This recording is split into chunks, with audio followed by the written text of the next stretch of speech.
Picture a man. He spent 15 years working for his dream house. Now he has it. He has everything people told him to want, and he feels absolutely nothing. Not sad, not in a crisis, just empty in a quiet way he fully can't explain. He doesn't tell anyone because on paper he has already won. So here's a question. If happiness is the whole point of life, why does getting everything you wanted so often feel like nothing at all? Ladies and gentlemen, there are only two answers to this. Either happiness isn't the real goal, or almost every person who gets what they want is doing something wrong. This video is about the first answer. Look, for the most of human history, no one asked, "Am I happy?"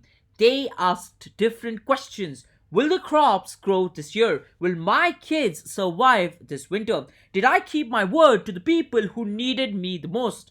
Doing the right thing mattered. Feeling good didn't even come up or come close. Then, in a few generations, life got easy. Really easy, and easy needed a reason to exist. So, we gave it one. We decided happiness wasn't just a nice feeling that shows up sometimes. We made it the whole point of being alive. Ads sell you happiness. Self-help books sell you happiness. Even hard work gets sold as a way to buy happiness. Get the degree, get the title, get the body, and you'll finally feel good. But look what this actually does to you. Now, any normal, boring, hard day feels like failure. If the goal is to feel good and today you don't, then today is already broken. We build a system that makes the hardest working people and the hardest working men feel like they're losing every single day. More than 2000 years ago, a philosopher named Aristotle noticed something most people still miss. There are two different things people call happy. One is quick pleasure, a good meal, a fun night. It feels great, then it's suddenly gone. The other is deeper, a life where you actually use what you're good at and grow into who you could become. That one isn't a feeling, it's more like a final score on how you spent your years. Marcus Aurelius ran the Roman Empire while a deadly plague tore through his own cities.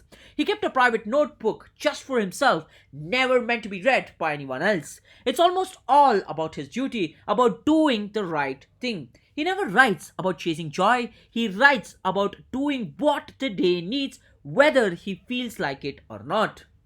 Viktor Frankl survived a concentration camp during the World War II, and he noticed something chilling. The prisoners who survived the longest weren't the ones looking for comfort, they were the ones who still had someone to live for or something left to be finished.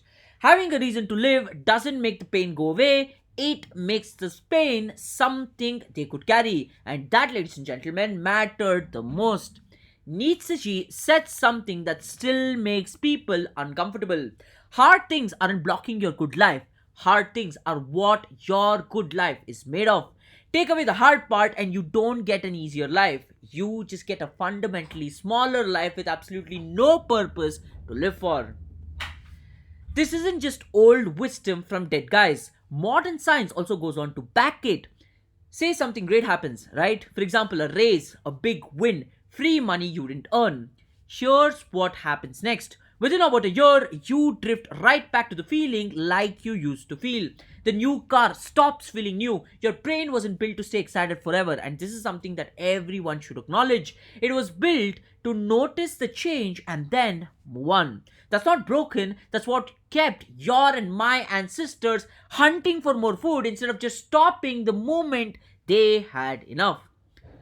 This is also why chasing happiness on purpose often backfires. The second you make a feeling your goal, you start checking on it constantly. Am I happy yet? Is this it? Why not? All of that checking becomes its own kind of stress, and the stress pushes the good feeling further away. The investor Naval Ravikant explains this in a fundamentally different way. Wanting something specific, he says, is like locking yourself in a waiting room. You've agreed to feel bad until you finally get the thing, and the moment you leave that waiting room, you walk straight into the next one. Responsibility works completely different. A man who has something he must do isn't checking his mood every 5 minutes. The responsibility does the work for him. He doesn't need to feel like showing up, he just shows up. And if the good feeling comes at all, it comes later as a guest and not as the reason he did it. So, if it's not happiness, what should you actually chase? Not sadness either, and not just going numb. Those aren't the answers we are trying to come at. They're just the same trap wearing a fundamentally different mask. Still, all about how you actually feel. Here, ladies and gentlemen, is the real shift. Stop asking, how do I feel? And start asking a fundamentally sound question. What needs to get done? And can people count on me to do it? Become so useful to the people around you, useful enough that they'd actually notice if you were gone.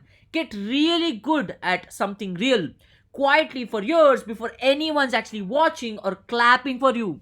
Keep your word, especially when it costs you something, because that's the only time a promise actually means anything. Build something still standing long after the excitement that started it has actually faded. Protect the people who need you even on the days it costs you something you wanted for yourself. Choose your hard things on purpose instead of letting life throw hard things at you. A hard thing you choose makes you stronger. A hard thing that just happens to you wears you down. Get control of the parts of yourself currently running the show, your temper, your urges, your excuses, because nothing you build outside that will last if the inside is actually a mess. None of this feels good most of the days. On a random Tuesday, it probably won't feel good at all. But keeping stacking days like that on top of each other and something solid starts building underneath you, whether you actually notice and acknowledge it or not. Happiness isn't actually missing from the story. It was never the point. It shows up anyways, sideways in the middle of the work, right? In the tired feeling after a job done right, in a family that still trusts you, in knowing quietly that you didn't back down when backing down would have been so much easier. The lie was never about happiness is bad, right? The lie was that it was supposed to be your goal. So stop chasing it directly. Go build something worth the struggle instead. The happiest moment of your life were probably never going to come from chasing happiness at all. They show up quietly while you are actually doing something you would have done anyways, even if nobody was watching, clapping, acknowledging, or validating.